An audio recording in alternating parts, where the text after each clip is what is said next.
I was laughing with my colleagues in the hospital break room when everything froze. The lunchbox sitting in front of me wasn't mine. It was Benjamin's. I thought it was a silly mistake until I noticed the rim dusted with small white crystals. Curious, I brought it to my longtime colleague, Dr. David Campbell, expecting him to laugh too. But instead, his face drained of color. "Margaret," he whispered, his voice trembling. "Don't let your son eat this. If he does, he could die." My hands shook violently as his words echoed in my ears. I nearly collapsed. What had I just brought to the office? A poisoned meal? My daughter-in-law Clara had prepared this food as she always did, cheerful, smiling, insisting she was taking care of Benjamin. But suddenly, those words twisted in my mind. Like a knife. Taking care? Or destroying him slowly? That was the moment my world turned upside down. I thought I was holding a lunchbox. In truth, I was holding evidence of a betrayal so profound, it would shatter everything I thought I knew about family. When Benjamin first brought Clara home to meet me, I was immediately charmed.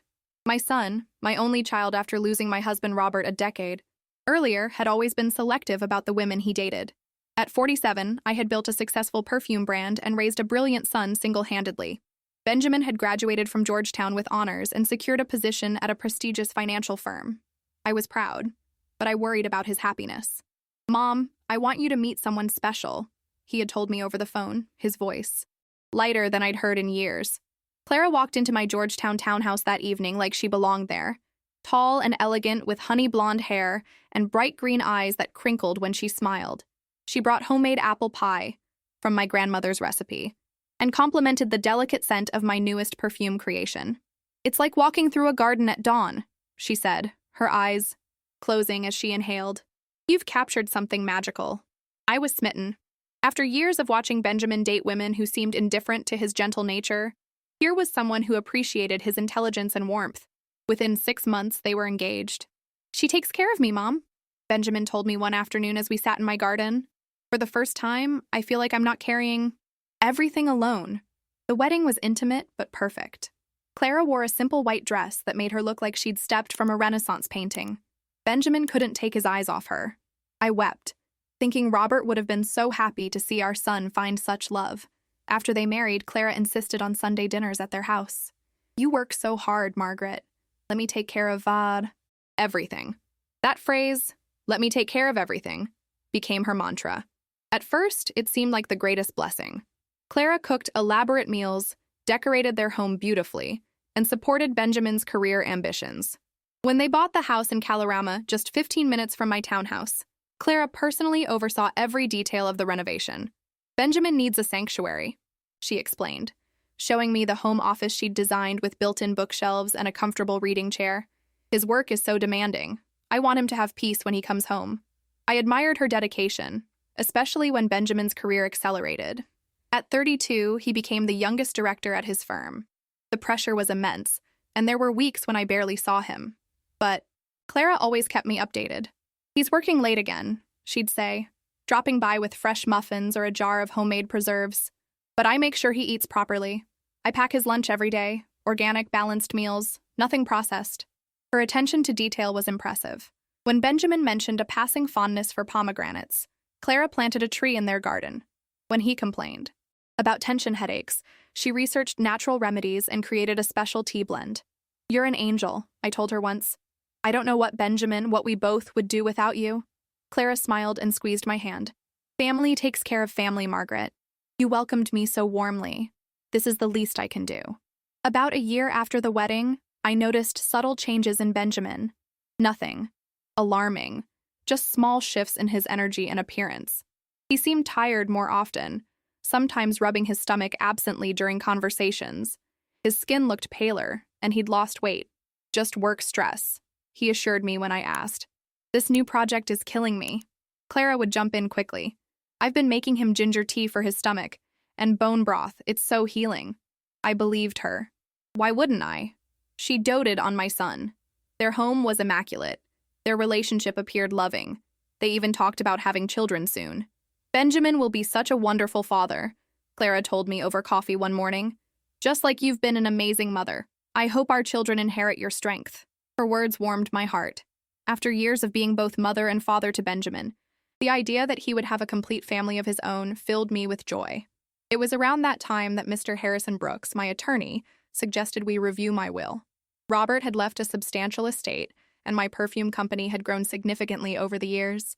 Your assets have increased considerably, Margaret, Harrison explained in his office overlooking the Potomac. We should ensure everything is properly allocated. I had always intended to leave everything to Benjamin, but with his marriage and the possibility of grandchildren, I wanted to be thorough. After some consideration, I decided to include Clara in my will. It seemed only right. She was family now. I'd like to add Clara as a beneficiary, I told Harrison, equal to Benjamin. Harrison raised his eyebrows slightly, but nodded. And in the event that Benjamin predeceases you? I hadn't considered that possibility. The thought of outliving my son was too painful to contemplate. But Harrison insisted we address all contingencies. In that case, I said reluctantly, everything would go to Clara. The decision seemed reasonable at the time. Clara had integrated herself so completely into our lives that I couldn't imagine her ever being separate from our family. She had become the daughter I never had. As spring turned to summer, Benjamin's health continued to deteriorate subtly. Nothing dramatic, just persistent stomach issues and fatigue that never quite resolved. Clara suggested it might be gluten sensitivity and began preparing special meals. I've eliminated all potential irritants, she explained, serving a delicate seafood soup at Sunday dinner. No gluten, no dairy, low acid. Benjamin needs gentle nutrition right now. Dr. Campbell, my colleague at Georgetown University Hospital where I volunteered in the oncology ward, noticed Benjamin's condition during a chance encounter at a charity gala. Your son looks tired, Margaret, he commented as we watched Benjamin and Clara across the ballroom. Is he sleeping enough? Clara says he's been working too hard, I replied. But she's taking wonderful care of him. David nodded, but something in his expression made me uneasy. Later that evening, I overheard him asking Benjamin about his symptoms. Benjamin laughed it off. Just the price of success, Doc, he said, clinking glasses with David. Nothing Clara's home cooking can't fix. Clara appeared at Benjamin's side, her hand possessively on his arm. Speaking of which, darling, we should head home. You need your rest. As they left, David watched them with an unreadable expression. Your daughter-in-law is very attentive, he said carefully. She adores Benjamin, I replied, feeling suddenly defensive. She takes care of him better than I ever could. The words hung between us, and for the first time, I felt a shadow of doubt, but I pushed it away. After all, what did I have to fear from someone who loved my son so completely? How terribly wrong I was. The morning of the lunchbox mix-up began like any other. I had stayed overnight at Benjamin and Clara's house after a late dinner discussing plans for their 5-year anniversary celebration. Clara had insisted I take the guest room rather than drive home. It's too late, Margaret, she'd said, her hand on my arm. Besides, I'm making my special frittata for breakfast. You can't miss that. The breakfast was indeed delicious. Fluffy eggs with garden herbs and goat cheese. Clara moved around the kitchen with graceful efficiency, preparing coffee for Benjamin, herbal tea for me, and fresh squeezed orange juice for herself. And here's your lunch, darling, she said, handing Benjamin a sleek black container. Brown rice, grilled chicken, and that special sauce you love. She placed an identical container on the counter. And this one's for you, Margaret. I know you have that long meeting at the hospital today. Can't have you surviving on cafeteria food. I was touched by her thoughtfulness. As I prepared to leave, grabbing what I thought was my lunchbox, Clara hugged me tightly. Drive safely, she whispered, and thank you for everything you do for us. At the hospital, my morning was filled with the usual committee meetings and volunteer coordination. By noon, I was grateful for Clara's packed lunch as I joined several colleagues in the staff room. Dr. Nancy Chen was complaining about hospital politics when I opened the lunchbox. The contents looked appetizing, exactly what Clara had described. But as I reached for my fork, I noticed the white residue around the edge of the sauce container. David, I said, gesturing to my longtime friend across the table. What do you think this is? He leaned over, initially disinterested, but then frowned. He dipped his finger in the powder and touched it to his tongue, then immediately spat into a napkin. Margaret, he said, his voice dropping to that terrible whisper, don't let your son eat this. If he does, he could die. The room seemed to tilt. What are you talking about? David pulled me into an empty examination room, bringing the lunchbox. This contains arsenic, he said, his face grave. Not enough for immediate death, but definitely toxic. Where did you get this? It's Benjamin's, I whispered, horror washing over me. Clara prepares his lunch every day. But there must be some mistake. David's expression hardened. How long has Benjamin been feeling unwell? My mind raced, connecting dots I'd been too blind to see. The persistent stomach issues, the fatigue, the weight loss. Benjamin's once vibrant complexion, now perpetually pale. Months, I admitted, my voice breaking. But Clara's been so attentive, making special meals, researching remedies, or ensuring his symptoms progress at just the right pace. David said grimly. Margaret, we need to run tests on Benjamin immediately, and we need to be very careful about how we proceed. I called Benjamin, trying to keep my voice steady. Sweetheart, could you come to Georgetown Hospital? David has a cancellation and offered to check that persistent stomach issue. Clara usually makes these appointments, he replied, sounding confused. It was last minute, I said, gripping the phone tightly. Please, Benjamin. For me. When he arrived, I embraced him fiercely, fighting back tears. David took blood and urine samples, explaining he wanted to rule out some possibilities. Benjamin seemed amused by our concern. You two are overreacting, he said, rolling down his sleeve. It's probably just stress. While Benjamin was dressing, David pulled me aside. I've marked these samples as urgent and confidential. We should have preliminary results today. Don't say anything to anyone, especially Clara.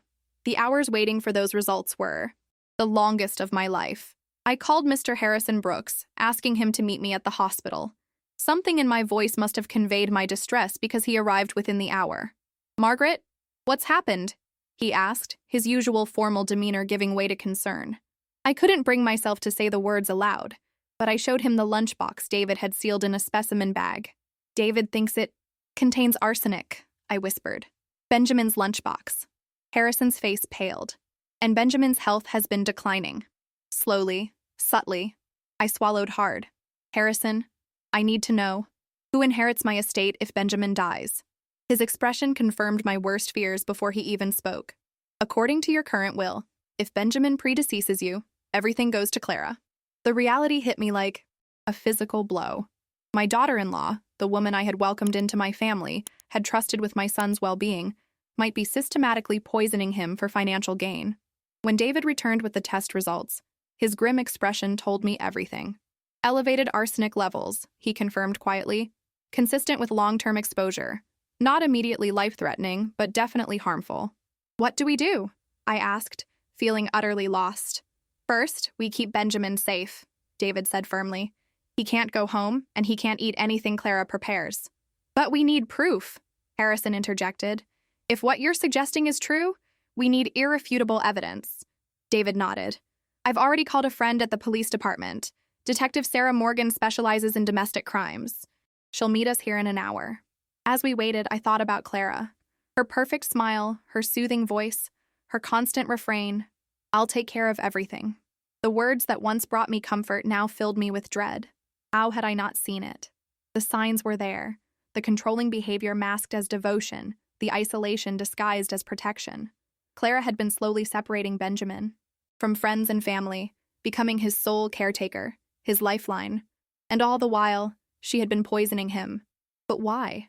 Was my estate worth that much to her? Or was there something deeper, more disturbed in her motives?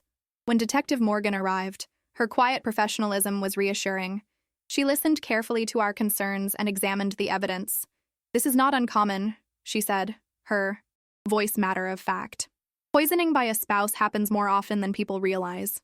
It's a crime of patience and intimacy, and it's notoriously difficult to prove. What do you recommend? Harrison asked. A two-pronged approach, she replied. First, ensure Benjamin's safety without alerting Clara to our suspicions. Second, gather evidence. Legal, admissible evidence. How do we do that? I asked. Detective Morgan's smile was tight. We set a trap. And I'll need your help, Mrs. Wallace. Your daughter-in-law trusts you. We'll use that. As she outlined her plan, I felt a cold determination replace my shock and grief. Clara had tried to take my son from me.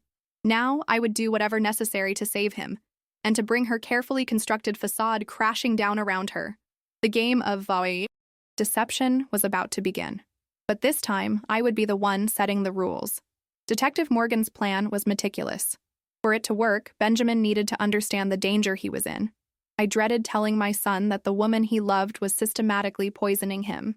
We gathered in a secure conference room at the hospital. David, Harrison, Detective Morgan, and myself. When Benjamin walked in, his eyes widened with confusion. "Mom? What's going on? Why is everyone looking at me like someone died?" I took his hands in mine. "Benjamin, please sit down. There's something we need to tell you." David explained the medical findings first, his voice clinical but gentle. "Your symptoms, the fatigue, stomach pain, hair loss, they're consistent with arsenic poisoning. And we found arsenic in your food." Benjamin laughed, then stopped when no one joined him. "This is a joke, right?" Detective Morgan placed the sealed lunchbox on the table. "This was meant for you today, Mr. Wallace. It contains detectable levels of arsenic. Not enough to kill you immediately, but enough to make you very sick over time." Benjamin's face drained of color. "There must be some mistake. Clara couldn't. Son," I said softly. "Clara prepared this food. She's been preparing all your meals for months, during which time your health has steadily declined. But why would she—" His voice trailed off as realization dawned. He turned to Harrison. "The will." Harrison nodded grimly. "If you predecease your mother, Clara inherits everything." Benjamin stood abruptly, knocking over his chair. "No, I don't believe this. Clara loves me. She takes care of me. There has to be another explanation." "There might be," Detective Morgan said calmly. "That's why we need to investigate properly. But first, we need to ensure your safety without alerting Clara to our suspicions." Benjamin paced the room, running his hands through his hair. "This is insane. My wife is not trying to kill me for my mother's money." "I hope you're right," I said, my heart breaking for him. "But we can't take that chance. Not with your life at stake." After hours of discussion, Benjamin reluctantly agreed to the plan. He would tell Clara he was going on a business trip, a common occurrence that wouldn't raise suspicion. In reality, he would stay at a secure location while Detective Morgan gathered evidence. "And you, Mrs. Wallace, will be our eyes and ears," Detective Morgan explained. "Clara trusts you. You'll need to maintain that trust while we install surveillance in their home." "You want me to spy on my daughter-in-law?" I asked, feeling sick. "I want you to help us catch someone who may be trying to murder your son," she replied firmly. That evening, Benjamin called Clara from the hospital, his voice carefully controlled as he told her about a sudden trip to Chicago. I marveled at his composure. His world had just shattered, yet he managed to sound normal, even affectionate. "I love you too," he said before hanging up, his knuckles white around the phone. When the call ended, he turned to me with haunted eyes. "What if you're wrong, Mom? What if this destroys my marriage for nothing?" I had no answer that could comfort him. All I knew was that the alternative, doing nothing, was unthinkable. The next day, I visited Clara, forcing myself to act normally. She greeted me with her usual warm embrace, looking concerned. "Have you heard from Benjamin?" He sounded so tired on the phone. "He's under a lot of pressure with this Chicago deal," I replied, amazed at how easily the lies came. "I thought I'd drop by to keep you company since you're alone." Clara squeezed my hand. "You're always so thoughtful, Margaret. I've just made some tea, your favorite jasmine." I followed her into the kitchen, watching as she poured the tea with graceful movements. Had those same hands measured out poison for my son? The thought made me dizzy. "Actually," I said, inspiration striking, "I've been meaning to talk to you about something important." Harrison mentioned I should update my will, given Benjamin's new position and the growth of the company. Clara's hands stilled momentarily. "Oh? What sort of updates?" "I'm considering some charitable donations," I improvised. "Substantial ones. The Pediatric Cancer Foundation has always been close to my heart." "But what about Benjamin?" Clara asked, her voice carefully neutral. "Surely the bulk of your estate should go to your son." I shrugged. "Benjamin makes more than enough money now, and with his recent promotion, he doesn't really need my assets." A flash of something, alarm, calculation, crossed Clara's face before her smile returned. "That's very generous of you, Margaret, but I think Benjamin would be hurt if you made such major changes without consulting him." "Perhaps you're right," I conceded. "Maybe we should discuss it when he returns. The three of us together." Clara relaxed visibly. "Yes, that would be best. Family decisions should involve everyone." Over the next 2 days, Detective Morgan's team installed hidden cameras in Benjamin and Clara's house, while Clara was at her yoga class and running errands. Activities. I deliberately encouraged by suggesting we meet for lunch afterward. The cameras cover the kitchen, dining room, and Benjamin's home office. Detective Morgan informed us. If she's tampering with his food or possessions, we'll catch it. Meanwhile, David monitored Benjamin's health. Your arsenic levels are dropping now that you're not consuming contaminated food, he reported. But you were approaching dangerous territory. Another few months of exposure could have caused permanent organ damage. Benjamin had lost the initial shock of disbelief, replaced by a quiet, simmering anger. I want to see the footage, he insisted. I need to see it with my own eyes. When we have something conclusive, Detective Morgan promised. We didn't have to wait long. On the third day, Clara called me in distress. Margaret, have you heard from Benjamin? He was supposed to be back yesterday, but he's not answering his phone. I'm worried. This was the moment we'd been waiting for. According to our plan, Benjamin had gone missing after supposedly returning from Chicago. Let me try calling him, I said, feigning concern.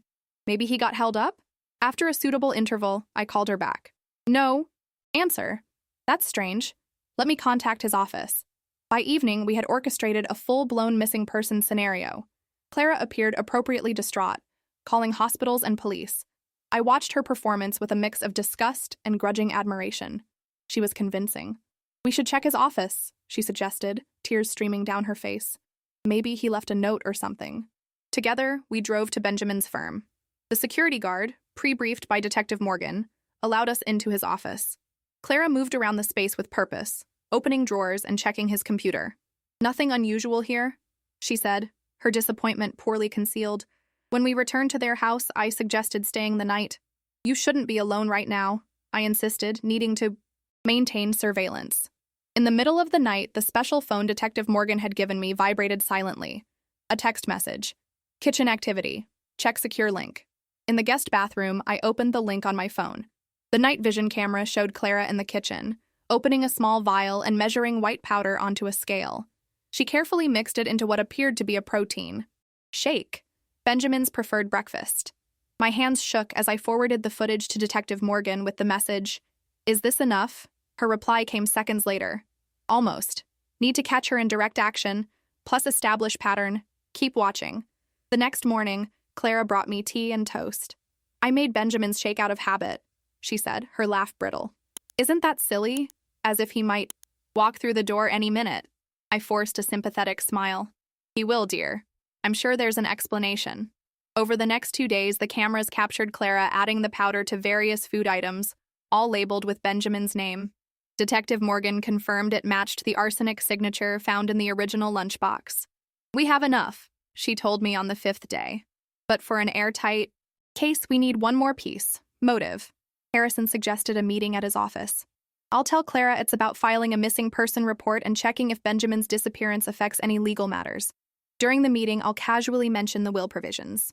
Clara arrived at Harrison's office dressed in somber black, playing the role of worried wife perfectly.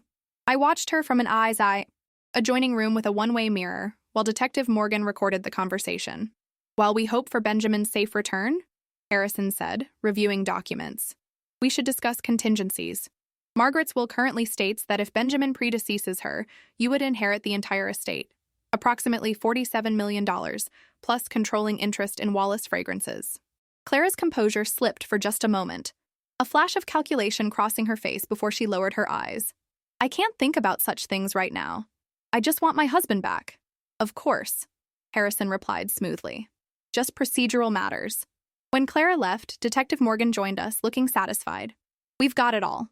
The poisoning on camera, the motive established, and her reaction documented. It's time for the final act. The plan was set. Benjamin would be found in a hospital, supposedly having collapsed from unknown causes. Clara would be called to his bedside, believing him to be in critical condition. I waited in the hospital room with Benjamin, who lay still in the bed, ostensibly unconscious. Monitors beeped convincingly around him. Detective Morgan and 2 officers waited in an adjoining room. When Clara rushed in, her face showed perfect concern. "Benjamin!" she cried, rushing to his side. She took his hand, leaning close. "Oh, darling, what happened to you?" Then, believing us alone, she whispered words that chilled my blood. "You weren't supposed to collapse so suddenly. I was so careful with the dosage. This complicates everything." Benjamin's eyes snapped open. "Does it, Clara?" Her scream brought Detective Morgan and the officers into the room. Clara backed away from the bed, her eyes wild. "Benjamin, You're awake. Thank God. Save it, Clara, Benjamin said, his voice hard. We know everything. The arsenic, the will, your plans for my mother's money. What are you talking about? Clara's voice rose in panic. Benjamin, someone's been poisoning you. I've been trying to make you better. Detective Morgan stepped forward. Clara Wallace, you're under arrest for attempted murder. We have video evidence of you adding arsenic to Benjamin's food, plus your own incriminating statements just now. As the officers led a struggling, protesting Clara away, I collapsed into a chair, the strain of the past week finally overwhelming me. Benjamin sat up in bed, reaching for my hand. It's over, Mom, he said quietly. She can't hurt either of us anymore. But the damage was done. The trust we had both placed in Clara, the woman who had promised to take care of everything, had been irrevocably shattered. The days following Clara's arrest passed in a blur of police statements, legal meetings, and media speculation. The story exploded in the Washington Post. Perfume heiress's daughter-in-law arrested in poisoning plot. Our private tragedy became public spectacle. Benjamin retreated to my Georgetown townhouse, unable to face their Kalorama home with its hidden cameras and poisoned memories. I watched my son, once confident and full of life, move through rooms like a ghost, scrolling endlessly through photos of his life with Clara. How did I not know? He asked one evening, staring into his untouched glass of scotch. How did I not see what she was? I sat beside him on the window seat overlooking the garden. She fooled all of us, Benjamin. She was convincing. I shared a bed with her, Mom. I told her my dreams, my fears. I wanted to have children with her. His voice broke. Was any of it real? Did she ever love me at all? I had no answers that could heal such wounds. The betrayal Clara had inflicted went beyond physical poisoning. She had poisoned Benjamin's ability to trust, to believe in love. Harrison arrived the next morning with news from the prosecutor's office. They found more evidence at the house, he reported grimly. A locked box in Clara's closet contained arsenic, research on poisoning methods, and detailed notes on Benjamin's symptoms. She was documenting the progression. Benjamin flinched, like a science experiment. There's more, Harrison continued reluctantly. They found evidence she's done this before. Her first husband? I interrupted, shocked. Clara was married before Benjamin? Harrison nodded. Under a different name, Caroline Mercer. She married a Timothy Brooks in Arizona. He died of natural causes 3 years into their marriage. She collected a substantial insurance payout. Benjamin stood abruptly, walking to the window. She told me she'd never been in a serious relationship before me, that I was her first love. The prosecutor believes she changed her identity after Timothy's death, Harrison explained. There's no direct evidence she killed him, but given what we know now, she would have killed me too, Benjamin said, his voice hollow. Slowly, carefully, making it look natural, and then she would have moved on to someone else. The preliminary hearing was scheduled for the following week.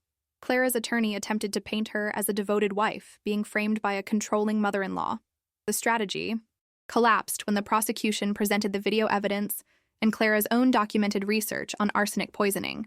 The defendant didn't make a single mistake in administering the poison, the prosecutor told the court. She calculated dosages with scientific precision to ensure a slow decline that would appear natural. This isn't a crime of passion. It's premeditated, calculated, attempted murder. Clara sat at the defense table, her blonde hair pulled back severely, her face a mask of injured innocence. When our eyes met across the courtroom, she mouthed, "Why are you doing this to me?" The performance made me physically ill. This woman had shared my home, embraced me as family, all while systematically poisoning my only child. The depth of her deception was unfathomable. Outside, the courthouse reporters swarmed us. "Mrs. Wallace, did you suspect your daughter-in-law was trying to kill your son?" "Benjamin, how does it feel to know your wife wanted you dead for your mother's money?" David appeared suddenly, creating a path through the crowd. "Back to the hospital," he insisted, guiding us to his waiting car. "You both need space away from this circus." In his office, David poured us tea, a gesture that now carried uncomfortable associations. Noticing my hesitation, he smiled grimly. "I made this myself, Margaret. No one else touched it. Will we ever trust food again?" I wondered aloud. "Yes," David said firmly. "The human capacity for recovery is remarkable, but it takes time." Benjamin stared out the window at the hospital grounds. "I keep trying to understand why. Was it just the money? Was there something about me specifically that she hated? Did I do something to deserve this? Stop, I said sharply. You did nothing to deserve being poisoned by someone who vowed to love you. Nothing. David leaned forward. Benjamin, in my 40 years of medicine, I've learned that some actions can't be fully explained. Clara, or Caroline, whatever her real name is, likely has severe psychological issues that have nothing to do with you. You were a target of opportunity, not because of any flaw or failure on your part. Benjamin nodded, but I could see he wasn't convinced. How could he be? The woman he had built his life around had been systematically destroying him. Such betrayal defies rational understanding. As weeks passed and Clara's case moved toward trial, we tried to establish a new normal. Benjamin took a leave of absence from his firm. I scaled back my involvement at Wallace Fragrances, leaving day-to-day operations to my capable executive team. We focused on healing, both Benjamin's physical health and our shattered sense of security. One evening, as we sorted through Benjamin's belongings from the Kalorama house, he found their wedding album. He sat on the floor of my living room, turning pages slowly. Clara smiled radiantly in every photo, the picture of bridal happiness. She looks so genuine, he whispered. How do you fake that? I sat beside him, studying the images. Some people are expert performers, Benjamin. They can simulate emotions they don't feel. I used to think I was a good judge of character, he said, closing the album. Now I don't trust my own instincts. Give yourself time, I urged. This trauma is still fresh. The trial began in earnest 3 months after Clara's arrest. The prosecution built a methodical case, presenting the video evidence, Clara's research notes, and testimony from medical experts about Benjamin's poisoning. They also introduced evidence about Timothy Brooks, though Clara hadn't been charged in his death. Clara's defense tried various strategies, suggesting Benjamin had poisoned himself for attention, claiming I had orchestrated the whole thing out of jealousy, even floating the theory that Benjamin had been exposed to arsenic at work. Each theory collapsed under the weight of evidence. On the 4th day of trial, Clara's attorney approached Harrison during a recess. My client would like to discuss a plea arrangement. The prosecutor offered a deal. Clara would plead guilty to attempted murder in exchange for a 20-year sentence, with possibility of parole after 15 years. She would also provide a full confession. Should we accept? I asked Benjamin as we considered the offer in a private conference room. Benjamin stared at his hands. I don't want to sit through weeks of trial, hearing her lies, having our lives dissected. If she confesses, at least there's some acknowledgement of the truth. The next day, Clara appeared in court in a simple gray dress, her hair loose around her shoulders, a calculated attempt to appear vulnerable. She read her confession in a clear, steady voice. I systematically administered arsenic to my husband, Benjamin Wallace, with the intent to cause his death. I researched methods to ensure the poisoning would appear to be natural illness. My motivation was financial gain through inheritance of the Wallace estate. The clinical detachment of her statement was perhaps more chilling than any emotional display would have been. She recounted her actions with the precision of someone describing a business transaction, not the attempted murder of her husband. When the judge asked if she wished to address the court before sentencing, Clara turned to face us directly. I want Benjamin and Margaret to know that I did care for them in my way, she said, her green eyes eerily calm. But some needs are stronger than affection. I needed security, control, independence. I'm sorry it had to happen. This way. Not, I'm sorry I tried to kill you. Not, I'm sorry for the pain I caused. Just sorry it had to happen. As if the poisoning had been inevitable, beyond her control. The judge sentenced her to the agreed 20 years, adding, Mrs. Wallace, your calculated betrayal of the most sacred trust between husband and wife demonstrates a profound moral corruption. I only regret that the law doesn't allow me to impose a sentence commensurate with the depravity of your actions. As Clara was led away, she looked back once, her eyes meeting Benjamin's. Something passed between them, a final wordless communication that left my son shaking. Outside the courthouse, away from reporters, Benjamin finally broke down, great heaving sobs that seemed torn from his core.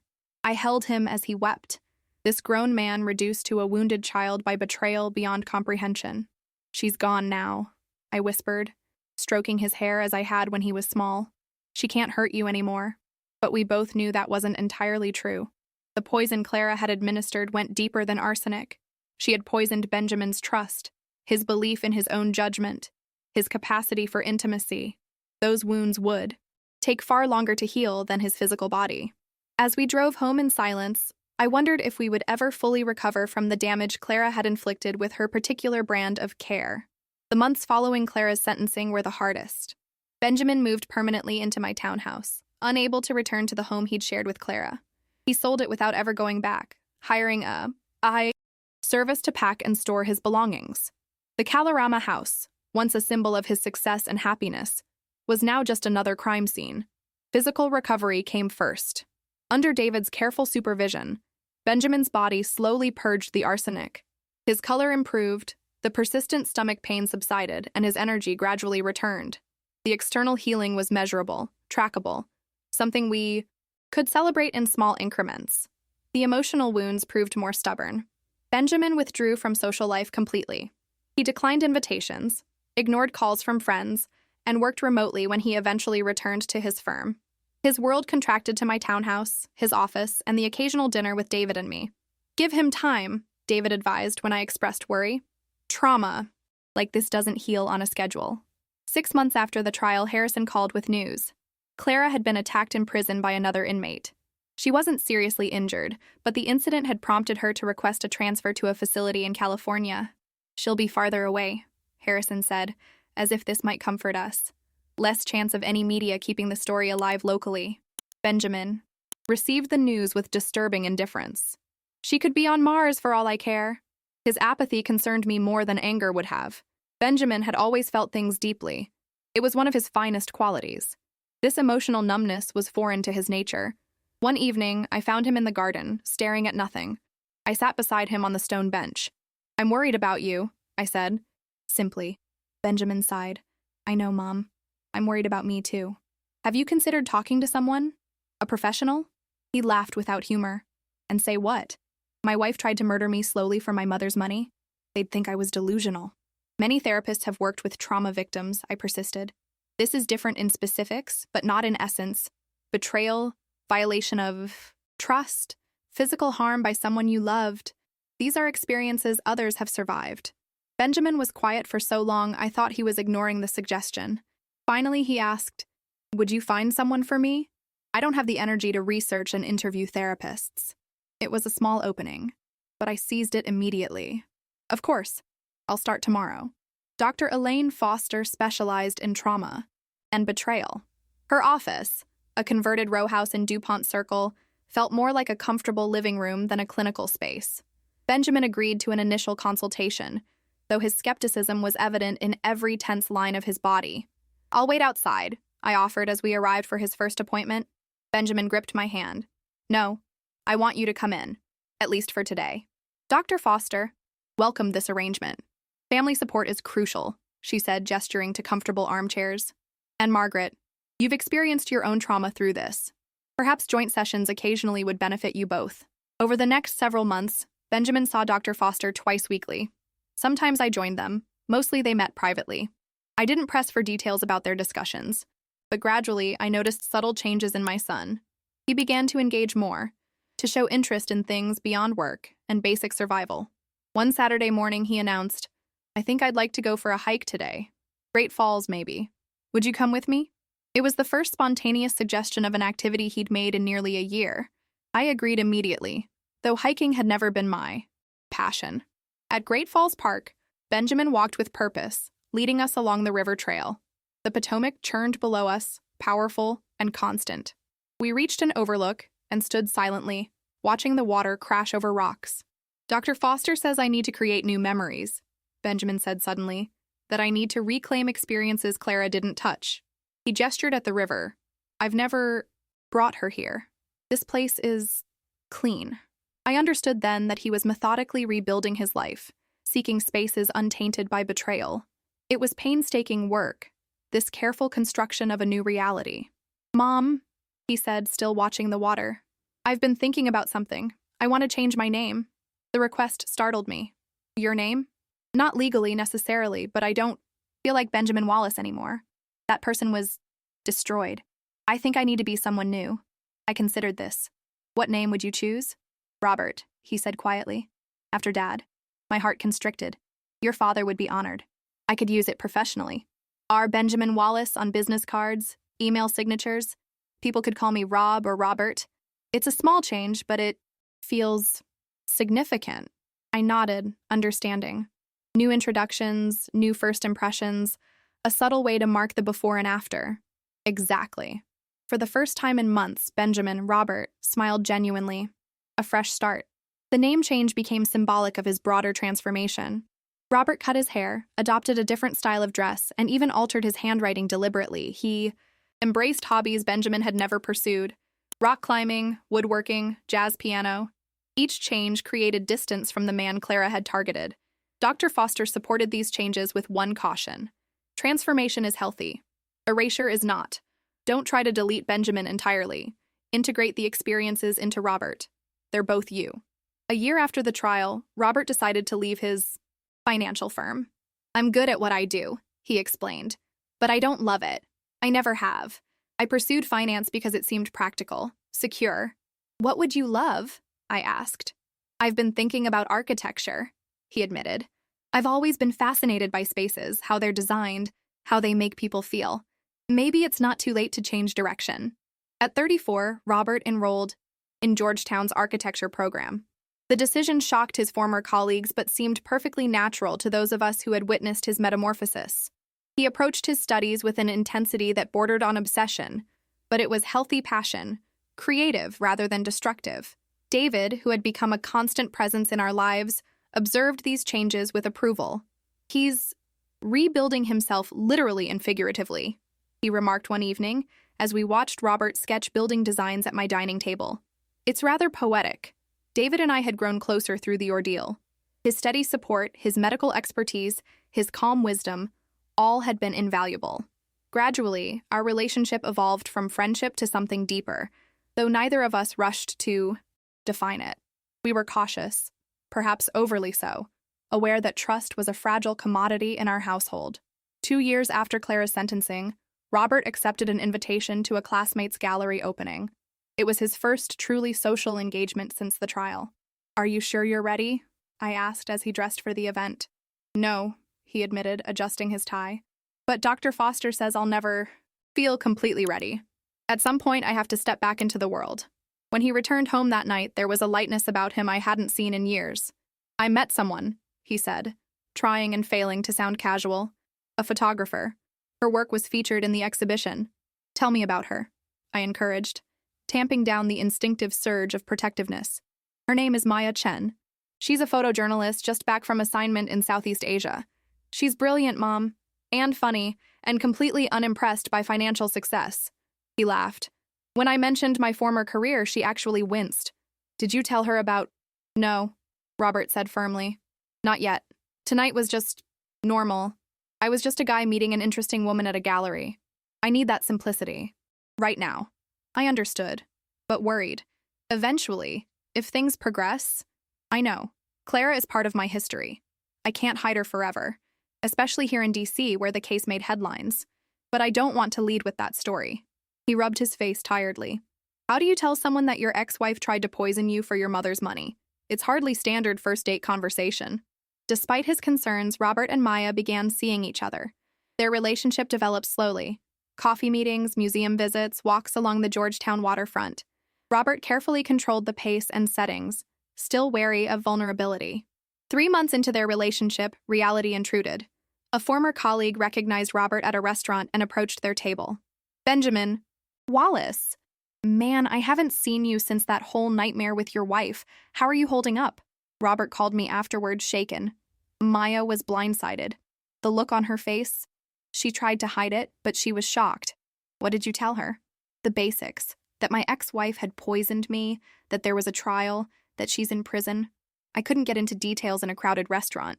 He sighed heavily. She said she needed time to process it. I don't think I'll hear from her again. But Robert underestimated Maya. She called the next day and asked to meet at the National Arboretum, neutral, public ground. I spent all night researching your case, she told him directly. The articles, the court records, it's overwhelming. Robert nodded, preparing himself for rejection. I understand if it's too much. That's not what I meant, Maya said. What's overwhelming is what you survived. What you're still surviving. She took his hand. I don't scare easily, Robert. My work takes me to war zones and disaster areas. I document human suffering and resilience for a living. What happened to you is horrific, but it doesn't define you. Not to me. When Robert recounted this conversation, tears streamed down his face. She saw me, Mom. Not the victim, not the headline. Me. It was a turning point. With Maya, Robert began to reclaim parts of himself he had shut away. He laughed more, relaxed more, trusted more. Their relationship deepened with deliberate care on both sides. On the 3rd anniversary of Clara's sentencing, a date that had become a somber milestone in our family, Robert, David, and I had dinner together at my townhouse. The conversation was lighter than in previous years, touching on Robert's studies, David's research, my latest perfume collection. As we finished dessert, Robert cleared his throat. I have something to tell you both. I've asked Maya to marry me, and she said yes.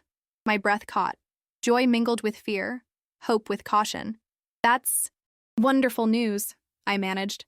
But are you sure you're ready? Robert smiled, a full, genuine smile that reached his eyes. I'll never be completely ready, Mom. But I'm not going to let Clara steal my future along with my past. Maya knows everything, and she loves me anyway. That's worth taking a chance. David raised his glass. To new beginnings, and to the resilience of the human heart. As we clinked glasses, I saw in my son's face something I had feared was lost forever. Hope. Maya Chen was everything Clara was not. Straightforward, independent, passionate about her work. Where Clara had made Benjamin's life her project, Maya had her own vibrant career and identity. Their relationship was a partnership of equals rather than the caretaker-dependent dynamic Clara had cultivated. Still, planning the wedding proved emotionally complex. Every decision triggered comparisons to the first ceremony, now tainted by knowledge of Clara's true nature. Robert struggled with seemingly simple choices: venue, guest list, even what to wear. This suit is similar to what I wore when I married Clara, he fretted, examining his reflection in the tailor's mirror. Is that wrong?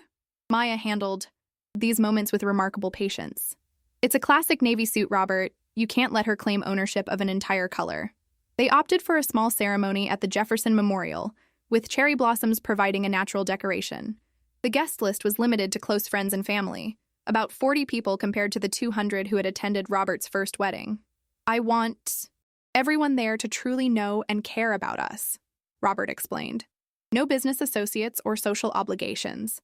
The morning of the wedding, I found my son standing in my garden, already dressed in his suit, staring at the rose bushes he had helped me plant years ago. Cold feet?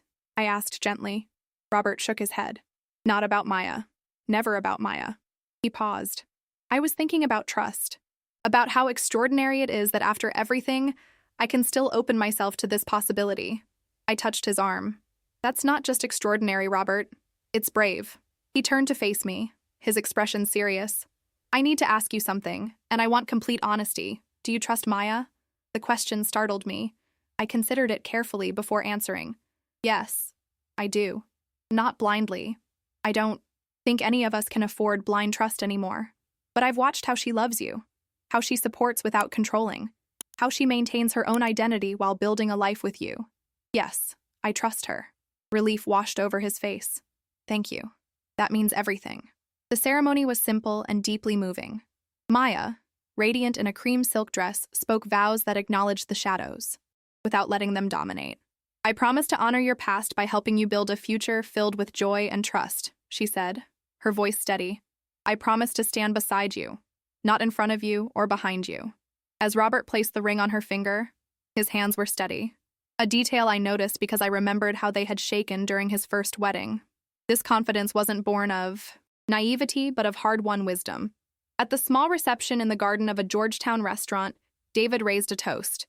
To Robert and Maya, two people who understand that real love isn't about taking care of someone, but about caring for them. There's a world of difference, and you both embody it. The honeymoon was a 2-week photography expedition through the national parks of the American Southwest, Maya's idea, combining her work with their celebration. It perfectly symbolized their relationship. Practical, creative, balanced between her needs and his. They returned sun-bronzed and visibly relaxed. Robert showed me Maya's photographs. Stark desert landscapes, ancient rock formations, and candid shots of himself looking happier than I had seen him in years. We're thinking of buying a place together, he announced over dinner. Something we choose together with no ghosts. They found a converted industrial loft in a recently revitalized neighborhood. The space was nothing like the traditional Kalorama house. It featured exposed brick, factory windows, and an open floor plan. It was unmistakably new territory, free from associations with the past. As Robert settled into married life with Maya, I found myself at a crossroads of my own. David and I had been in a comfortable relationship for nearly 3 years, neither advancing nor retreating. The trauma of Clara's betrayal had made us both cautious about formalizing anything. "We're not getting any younger, Margaret," David said one evening as we walked along the C&O Canal. "Perhaps it's time we decided what we want this to be." I knew what he was asking. "Are you proposing, David Campbell?" He smiled, his gray eyes crinkling. "I believe I am." Rather awkwardly, I stopped walking and turned to face him. "Before I answer, I need to address the elephant between us. You were right about Clara. You saw what I couldn't, or wouldn't, see. I've always wondered if you resent me for not listening sooner, for not protecting Benjamin better." David took my hands firmly. "Margaret, listen to me. Clara was a masterful manipulator. She fooled everyone, including professionals trained to detect deception. I happened to see evidence you didn't have access to. That's all." "Still, no," he interrupted. "I will not allow Clara to claim one more victim by keeping us apart through guilt and second-guessing. You were a devoted mother who wanted happiness for her son. You have nothing to atone for." His certainty broke something loose inside me, a knot of shame I hadn't fully acknowledged. "In that case, yes, David Campbell. I will marry you." We told Robert and Maya over dinner at their loft the following weekend. Their delight was genuine and unrestrained. "It's about time," Robert said, embracing David warmly. "You've been practically family for years. We should do a double celebration," Maya suggested. "We have news, too." She exchanged a glance with Robert, who nodded encouragingly. "I'm pregnant, due in February." The announcement left me speechless. The idea of a grandchild, a new life untouched by the darkness we had all traversed, seemed like the ultimate redemption. "Are you happy about this?" I finally asked Robert, searching his face. His smile was radiant. Terrified but ecstatic. "It feels like reclamation." Later, when Maya was showing David her latest photography project, Robert confided, "I had a moment of panic when she told me. All I could think was, what if I can't protect them? What if I miss the signs again?" "That's natural," I assured him. "But Maya isn't Clara. And you're not the same person either. You've learned to trust your instincts, to question when something feels wrong." He nodded. "Dr. Foster says the same thing. She's helping me work through the anxiety. I don't want to project my fears onto this child." As both couples prepared for their new beginnings, an unexpected communication arrived from the California Correctional Facility, where Clara was serving her sentence. She had written a letter addressed to both Robert and me. Harrison delivered it personally. "You don't have to read this," he reminded us. "It's been screened for threats or manipulative content, but still, you're under no obligation." Robert stared at the envelope, his jaw tight. "What do you think, Mom? Should we open Pandora's box?" I considered carefully. "I think we're strong enough now to hear whatever she has to say without letting it destabilize us. But it's your decision more than mine." After a long moment, Robert opened the envelope and unfolded the single sheet of paper inside. He read silently, then handed it to me without comment. The letter was brief and unsettling in its mundanity. "Dear Benjamin and Margaret, I hope this letter finds you well. I've been doing a lot of reflection during my time here and wanted to reach out. I want you to know that despite how things ended, the affection I showed you both contained elements of genuine feeling. While my actions were inexcusable, not everything between us was false. I've been diagnosed with antisocial personality disorder with narcissistic features. This doesn't excuse what I did, but perhaps offers some context. I am working with the prison psychologist to understand my patterns. I don't expect forgiveness or response. I simply felt compelled to tell you that in my own way, limited as it was, I did care for you both. Regards, Clara." I folded the letter, disturbed by its clinical tone and implicit bid for sympathy. "What are you thinking?" I asked Robert. "That even now she's performing," he replied evenly, "playing the role of the reflective, remorseful prisoner. Notice she never actually apologizes. She calls her feelings limited, rather than acknowledging they were subordinate to her desire for money. It's another manipulation." I nodded, relieved by his clarity. "Should we respond?" "No," he said decisively. There's nothing to say. Her words have no power over us. Anymore. He took the letter from my hands and fed it into the fireplace, watching dispassionately as the paper curled and blackened. That chapter is closed. As autumn turned to winter, life accelerated in a swirl of joyful preparations. David and I planned a small December wedding at my townhouse. Robert and Maya transformed their guest room into a nursery, painting the walls themselves with a mural of mountains and deserts inspired by their honeymoon. David moved into my Georgetown home, integrating his books, his medical journals, his collection of vinyl jazz records with surprising ease. We settled into a comfortable rhythm, neither of us feeling the need to reinvent ourselves for the other, a luxury of late-in-life love. On a snowy evening in early December, we gathered at Robert and Maya's loft, the four of us plus Maya's parents, who had flown in from San Francisco to meet the extended family before both upcoming celebrations. As we sat around their dining table, sharing a meal Maya and her mother had prepared, I was struck by the ordinary perfection of the moment. Here was my son, healthy and whole, seated beside a woman who loved him authentically. Here was David, my partner and champion, engaged in animated conversation with Maya's father about healthcare systems. Here was the promise of new life, embodied in Maya's gently rounded figure. A toast, Robert said suddenly, raising his glass. To family, the one we create, not just the one we're born into. To choices that heal rather than harm, and to the simple miracle of gathering around a table without fear. We clinked glasses, the sound bright and clear in the warm loft. Outside, snow fell steadily, blanketing the city in pristine white, nature's own symbol of fresh starts and clean slates. Later, as David and I prepared to leave, Robert embraced me tightly. "Thank you," he whispered. "For what?" "For saving my life, literally and figuratively, for seeing what I couldn't see, for not giving up on the possibility of happiness." I held my son's face between my hands, this man who had journeyed through darkness and emerged not unscathed, but undefeated. That goes both ways, you know. Your resilience saved me too. As David and I walked home through the snow, arm in arm, I thought about the lunchbox that had started everything, how a simple mix-up had unraveled an elaborate deception and set in motion both tragedy and eventual redemption. "Penny for your thoughts," David said, squeezing my hand. "I was thinking about care," I replied. "About the difference between taking care of someone and truly caring for them. How one can be a mask for control while the other is an expression of love." David nodded. "Clara used care as a weapon, but in doing so, she taught us all to recognize the real thing." I leaned against his solid presence as we walked through the silent, white streets toward home. "A hard lesson, but one worth learning. The hardest lessons usually are," he replied softly. Snow continued to fall around us, covering all traces of the path behind. David and I married on the winter solstice, the darkest day of the year giving way to increasing light. The symbolism wasn't lost on any of us. Our ceremony, held in my Georgetown townhouse with just 20 guests, was a testament to finding love later in life. At 62 and 65 respectively, we approached marriage with the wisdom of experience, and without the need for grand gestures. "I thought my life was settled into its final shape," I said in my vows. "Then circumstances forced me to rebuild. And in that rebuilding, I found room for you, not as a replacement for what was lost, but as something entirely new and unexpected." David, ever the pragmatist, responded with characteristic directness. "I've spent my career studying evidence, Margaret, and all evidence points to a simple conclusion. I am better with you than without you. Science doesn't get clearer than that." Robert served as David's best man, and Maya, now 6 months pregnant, was my maid of honor.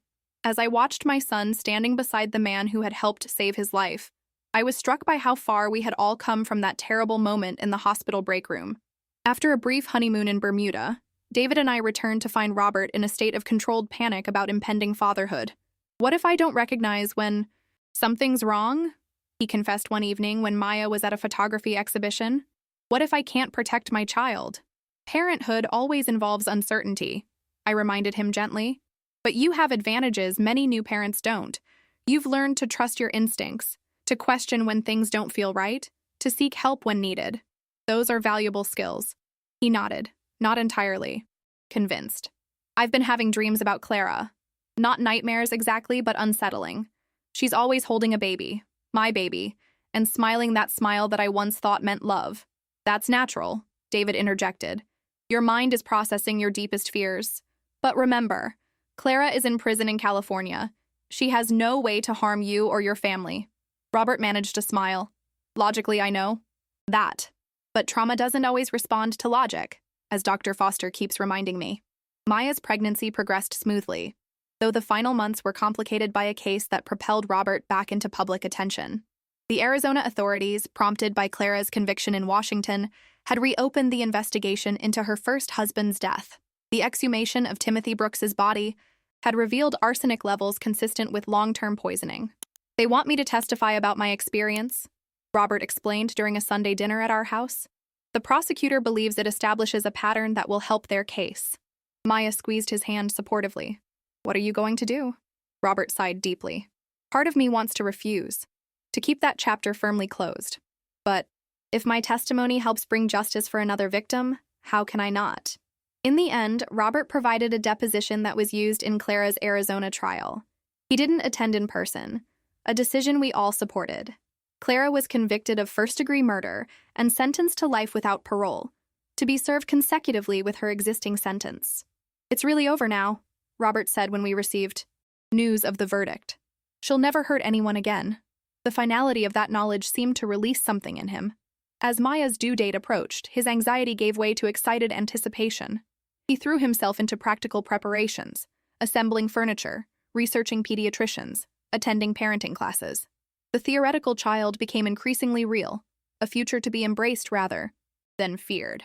On a snowy February morning, Maya went into labor 3 weeks early. Robert called at dawn, his voice tight with controlled panic. We're heading to Georgetown Hospital now. Maya's contractions are 5 minutes apart. David and I arrived at the hospital to find Robert pacing the maternity floor like a man possessed. She's been in there for hours, he said, gesturing toward the delivery room. They said everything's normal, but it seems so long. David clapped a hand on his shoulder. First babies often take their time. Maya is young and healthy. Try to breathe. Nearly 18 hours later, a nurse emerged with a broad smile. Mr. Wallace, you can come in now. Robert froze, suddenly paralyzed. I gave him a gentle push. Go meet your child. He disappeared into the delivery room while David and I waited, hands clasped tightly together. 20 minutes later, Robert emerged, his face transformed by wonder.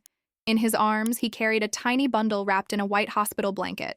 Mom, David, he said, his voice cracking, I'd like you to meet Eliza Margaret Wallace. I gasped softly as he placed the infant in my arms. She was perfect, a shock of dark hair. Maya's delicate features, tiny fists curled against her chest. As I held her, she opened her eyes, deep blue newborn eyes that would likely darken to match her father's. She's beautiful, I whispered, feeling tears spill down my cheeks. Absolutely beautiful. David peered over my shoulder, his expression uncharacteristically soft. Good work, Robert. She's got a strong grip. He offered his finger to the baby, who latched onto it reflexively. Maya chose the name, Robert explained. Eliza was her grandmother's name. And Margaret, well, he smiled at me. That was non-negotiable. The arrival of Eliza transformed our lives in ways both expected and surprising. Robert, who had once approached life with analytical caution, became spontaneous and emotionally open with his daughter. He took a semester off from his architecture program to be home with her, setting up a drafting table in the nursery so he could work while she napped. Maya returned to photography after 3 months, taking Eliza along on local assignments. She adapted her shooting schedule around breastfeeding and created a portable darkroom in their loft. The balance they struck wasn't perfect. No new parenting but it was thoughtful and deliberate. David and I embraced our roles as grandparents with perhaps excessive enthusiasm. My townhouse gradually accumulated baby equipment, children's books, and tiny clothes. David researched developmental psychology with the same intensity he once applied to medical journals. We should consider moving to a single-level home, he suggested one morning. The stairs here might be challenging as Eliza becomes mobile. I raised an eyebrow.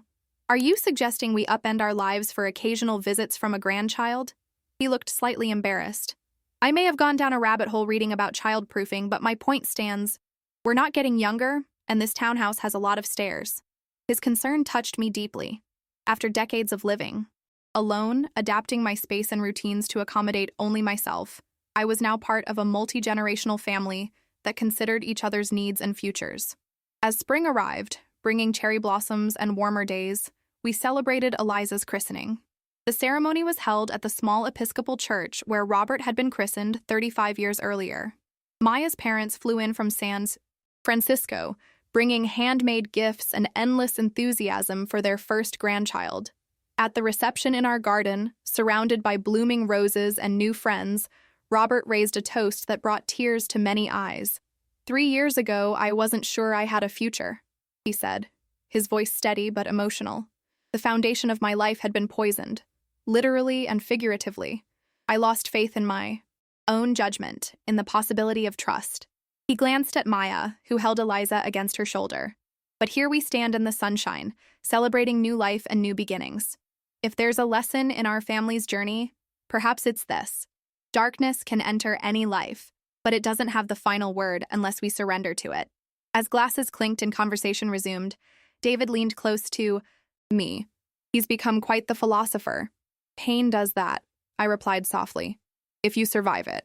Later that evening, after the guests had departed, I found Robert sitting alone on the garden bench, watching the last light fade from the sky. Penny for your thoughts, I said, echoing David's frequent phrase. Robert smiled. I was thinking about names, actually. About being called Benjamin for most of my life, then choosing to become Robert after everything happened with Clara. He paused. Eliza will only ever know me as Robert, or Dad. Benjamin Wallace exists in newspaper articles and court records, but not in her reality. Does that bother you? He considered the question carefully. Not exactly. It's more that I'm realizing I don't need the separation as much anymore. Benjamin wasn't weak or foolish, he was trusting, which is different. I don't need to protect myself from who I was. Growth isn't about erasing the past, I agreed. It's about integrating it. Dr. Foster would be proud of that insight. He teased, then grew serious again. I've decided to use both names professionally, R. Benjamin Wallace, an acknowledgement that I'm both the person who experienced trauma and the person who survived it. I squeezed his hand. I'm proud of you, not just for surviving, but for how you've chosen to rebuild. As twilight deepened around us, Maya appeared with a sleeping Eliza. Time to head home, she said softly. This little one needs her crib. Robert rose and gently took his daughter, cradling her against his chest with practiced ease. In that moment, my son holding his child, his wife beside him, the garden blooming around them, I felt a completion that transcended the pain of our journey. Same time next Sunday? Robert asked as they prepared to leave. We'll be here, I promised, with bells on. As their car pulled away, David joined me in the garden. Happy? He asked simply. I considered the question, its depth belied by its simplicity. Beyond anything I could have imagined 3 years ago, I answered honestly. And you? He wrapped an arm around my shoulders. Scientifically speaking, I'm experiencing elevated levels of oxytocin, serotonin, and dopamine, all consistent with profound contentment. I laughed. I love you too, Dr. Campbell. As we walked back into our home, I reflected on how strangely life unfolds, how the darkest moments can ultimately lead to unimagined light if we have the courage to keep moving forward. 5 years passed with the mingled speed and slowness that characterizes life with a young child. Eliza grew from an infant into a spirited kindergartner with Maya's artistic eye and Robert's analytical mind. She approached the world with fearless curiosity, unburdened by the shadows that had once threatened to define our family. Robert completed his architecture degree with honors and joined a sustainable design firm specializing in adaptive reuse projects, giving new life to abandoned spaces. The symbolism wasn't lost on any of us. In his first major commission, he transformed a derelict factory into a community arts center, preserving the building's history while creating something entirely new. Maya's career flourished as well. Her photo essay on family resilience, which included subtle, unidentified references to our own story, won a prestigious journalism award and led to a teaching position at Georgetown's communication department. She balanced academia with ongoing photojournalism, often taking Eliza on her less demanding assignments. David and I settled into a comfortable retirement rhythm. I remained involved with Wallace Fragrances in an advisory capacity, but handed daily operations to a talented executive team. David continued consulting on difficult medical cases while pursuing his lifelong interest in jazz piano with surprising dedication. We traveled more, usually planning our trips around visits to Maya's parents in California or photography exhibitions in various cities.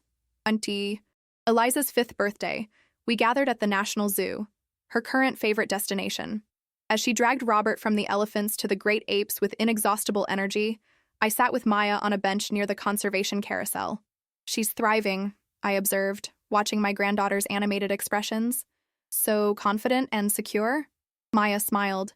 We've been very intentional about that. Robert especially. He's determined she'll grow up knowing her own worth, trusting her instincts.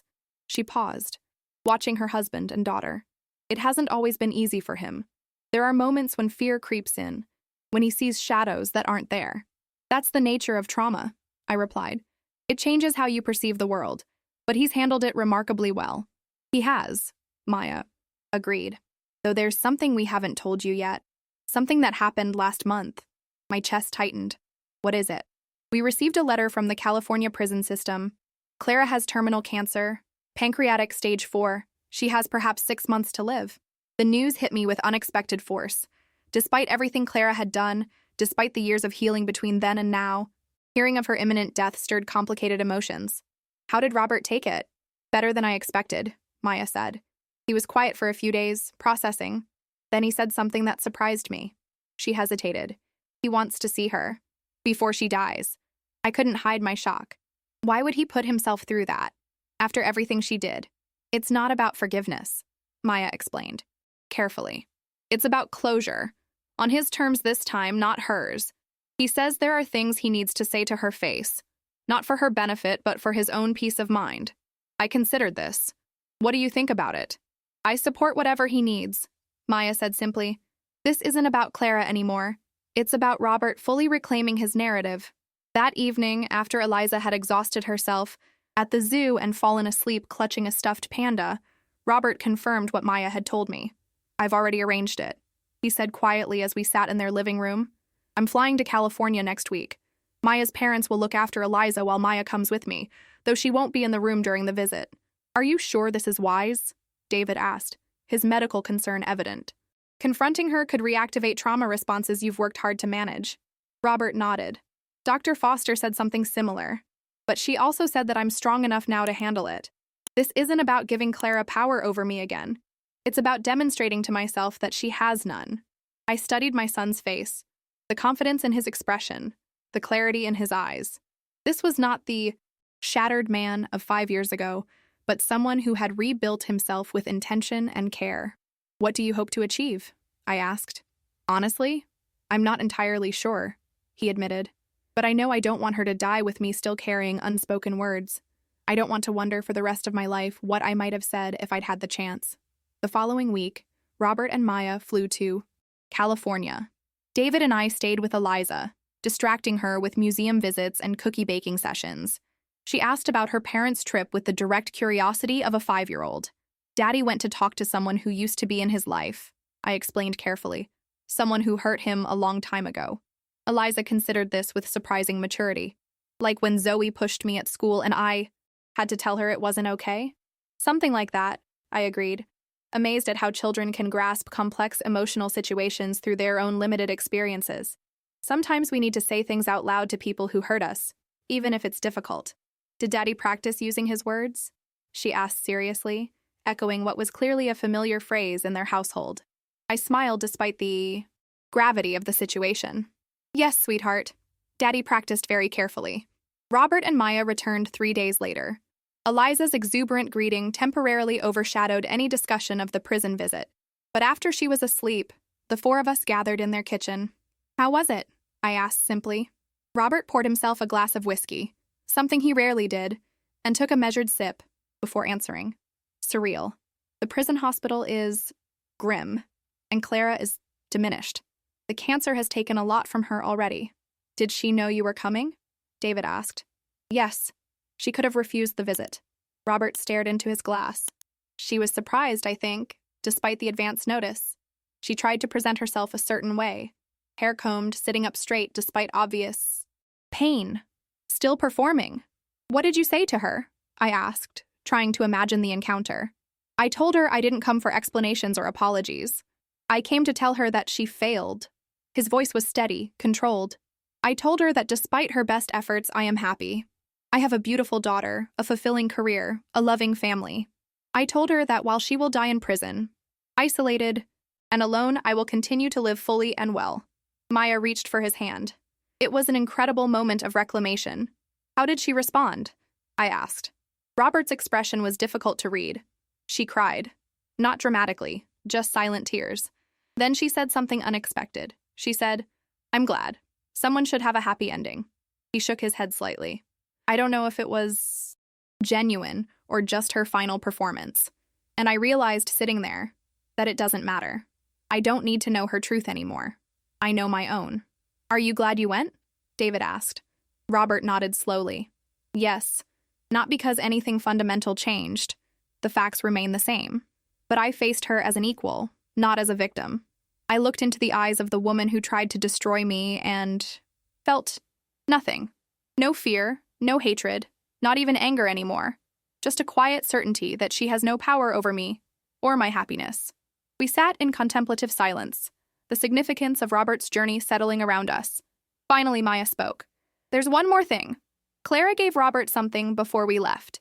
Robert reached into his pocket and removed a small, carefully folded paper. Her original recipe for the sauce she used to disguise the arsenic. She said I should have it, as evidence or exorcism, whatever helps. I shuddered, remembering the lunchbox with its deadly contents. Why would she give you that? And why would you accept it? I'm not entirely sure about either question, Robert admitted. But I think in her warped way, it was an admission. Concrete. Evidence of what she did, given freely. Maybe the closest thing to a confession she's capable of making. He placed the folded paper on the table between us. I don't need it. I don't need proof or reminders. My life now is the only statement that matters. With deliberate movements, he struck a match and touched it to the corner of the recipe. The paper caught quickly, curling and blackening as flames consumed it. We watched in silence as it burned down to ash in the small ceramic dish Maya hastily provided. That feels appropriately symbolic, David observed dryly. Robert laughed. A genuine, unburdened sound. Dr. Foster would have a field day with this scene, but sometimes symbolism serves a purpose. 2 months later, we received official notification of Clara's death. The news arrived. On a perfect spring morning as we prepared for Eliza's kindergarten graduation. Robert read the letter, nodded once, and placed it in a drawer. Do you want to talk about it? I asked gently. Not particularly, he replied. It's information, not impact. We should focus on today, Eliza's big moment. At the ceremony, Eliza recited her line in the class poem with perfect confidence. The future is bright, and we're ready to grow. Looking at her shining face, I felt the truth of those simple words. The reception afterward was held in the school garden. As parents and grandparents mingled, congratulating excited 5-year-olds in miniature graduation caps, I found myself reflecting on our family's journey. Robert approached, holding 2 glasses of lemonade. Penny for your thoughts, he said, handing me one. I was thinking about cycles, I replied. About endings and beginnings. About how sometimes the worst thing that happens to you can ultimately lead to the best version of your life. He nodded thoughtfully. Not because of the trauma, but because of how you respond to it. Exactly. I watched Eliza showing her graduation certificate to David, who was examining it with exaggerated seriousness. I was also thinking about what you said to Clara, about how she failed. She did, Robert said simply. In more ways than she knows. I agreed. She sought to destroy not just you, but the entire concept of trust in our family. Instead, she inadvertently taught us the true meaning of care. Not control disguised as protection, but love expressed through respect and support. Robert smiled, watching Maya photograph a group of children. I think about that sometimes. How different my relationship with Maya is from what I had with Clara. Maya doesn't take care of me. We take care of each other. And we both care for Eliza without trying to control who she becomes. That's the real victory, I said softly. As the celebration continued around us, I considered the long, strange journey from that frozen moment in the hospital break room, the lunchbox with its deadly contents, the devastating realization of betrayal, to this sun-dappled garden filled with hope and future possibilities. Eliza ran up to us, her graduation cap askew, her face flushed with excitement. Daddy! Grandma! Did you see me say my line? Was it perfect? Robert knelt to her level. straightening her cap. "It was absolutely perfect, sweetheart. Just like you. Can we get ice cream to celebrate? Grandpa David said we should have something special because graduation only happens once in kindergarten." Robert laughed. "Ice cream sounds perfect." As Eliza skipped ahead to inform Maya and David of the ice cream plan, Robert offered me his arm. "Shall we, Mother?" I took his arm, feeling the solid strength of him. My son who had walked through fire and emerged not just intact, but transformed. "Lead the way." Together, we followed Eliza into the bright afternoon, stepping deliberately toward the future she represented. One built on authentic care, hard-won wisdom, and the simple, profound truth that love, when genuine, heals more thoroughly than hatred can ever harm.